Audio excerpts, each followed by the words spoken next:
Hello everyone. Plant kingdom part 11 pteridophytes का 4 part है। बाकी इसकी मैंने पहले लेक्चर में सारी वीडियोस में डाल चुकी हूँ। आज इसका है इकोनॉमिक इम्पोर्टेंस। देखो, ब्रायोफाइट्स के इकोनॉमिक इम्पोर्टेंस कई बार पूछ लेते हैं कि they are more ecologically important than economic value.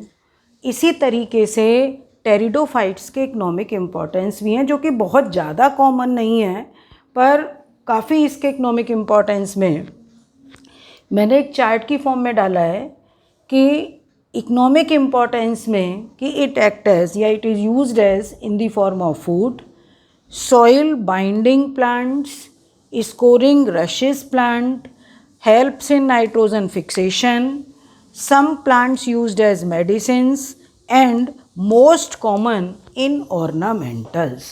एक तो ornamentals के लिए बहुत ज़्यादा इम्पॉर्टेंट है और एक नाइट्रोजन फिक्सेशन, दो जिसके इकोनॉमिक इम्पोर्टेंस ये अगर मान लिया बाकी कुछ नहीं भी लिखते हैं तो ये दो इकोनॉमिक इम्पोर्टेंस सबको लिखनी कंपलसरी है।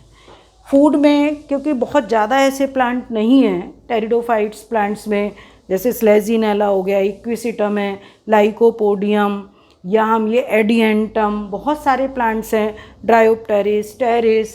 तो इसमें good source of food to animals. For example sporocarp of Marsilea. Marsilea एक वाटर फर्न है, एक्वेटिक प्लांट है, एक्वेटिक टेरिडोफाइट्स है। तो इनमें जो स्पोरोकार्प होती है कुछ एनिमल्स के लिए ये फूड की तरह, मतलब फूड की फॉर्म में इसको यूज़ करते हैं। सॉइल बाइंडिंग, ये प्लांट इस तरीके से होते हैं, इनका जो स्टेम है वो अंडरग्राउंड स्टेम होता है, तो जिससे ये सॉइल को बाइंड करने का काम करेंगे, जिससे किससे प्रोटेक्शन मिलेगा? From soil erosion.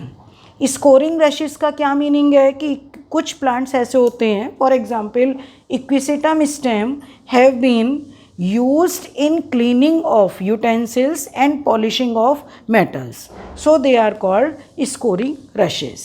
Nitrogen fixation मैंने पहले लेक्चर्स में बता रखा है कि जो एक्वेटिक प्लांट है एजोला, सेल्विनिया, मार्सिलिया, इसमें जो एजोला है जो कि स्मॉलेस्ट टेरिडोफाइट्स है, a water fern has a symbiotic association with blue green algae Anabaena. In paddy field they act as, इनका जो सिम्बायोटिक एसोसिएशन है एक्ट एज बायो फर्टिलाइज़र। मैंने लिख भी रखा है कि मोस्ट इम्पॉर्टेंट पार्ट इसका बायो फर्टिलाइज़र। तो यहाँ पर ये लाइन ऐड कर सकते हैं कि in paddy field they used as bio fertilizer. Helps in medicine and anti helminthic. अगर कोई भी हेलमिंथिक डिजीज़ ह्यूमन को हो जाती है, हेलमिंथिक का मतलब जैसे हम कहते हैं पेट में कीड़े हो गए, राउंड वर्म भी हो सकते हैं, प्लेटीहेलमिंथीज में फ्लैट वर्म भी हो सकते हैं। तो कुछ प्लांट जैसे ड्रायोप्टेरिस है, ड्रायोप्टेरिस से एंटी हेलमिंथिक ड्रग्स ऑब्टेन्ड होती हैं। एज एन ऑर्नामेंटल के लिए देखो, वैसे ये प्लांट ये नॉन फ्लावरिंग प्लांट है, फ्लावर की वजह से इनको ऐसा हम नहीं कह सकते कि इनको हम शो के लिए लगाएंगे, पर इनकी लीव्स बहुत सुंदर होती हैं। अगर हम गमले में इसको लगाते हैं, सिल्वर फर्न है, कितना सुंदर है। अगर नॉर्मल फर्न भी लगाते हैं तो इसकी लीफ इतनी सुंदर होती हैं, ज़मीन में लगाते हैं 1 मीटर की लॉन्ग जो लीफ हैं, पूरी की पूरी लीफ, बहुत सुंदर प्लांट लगता है।